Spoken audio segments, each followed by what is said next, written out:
pamilya masaya na ako. Nawawala ang pagod na aking nadarama.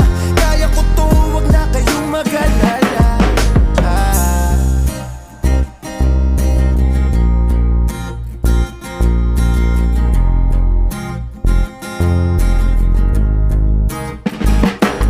Pinagkakasya ang isang dilata para sa maghapon. Ultimo tirang pagkain kahapon ibinabaon para lang di magalaw ang sahod sa katapusan. Ang daming mga bayarin na kailangan matustusan. Kuryente, upa at matrikula.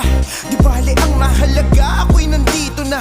Nagpapakatatag kahit dito'y bagito pa. Pag nakatapos ang unika iya, ako ay makakaipon na.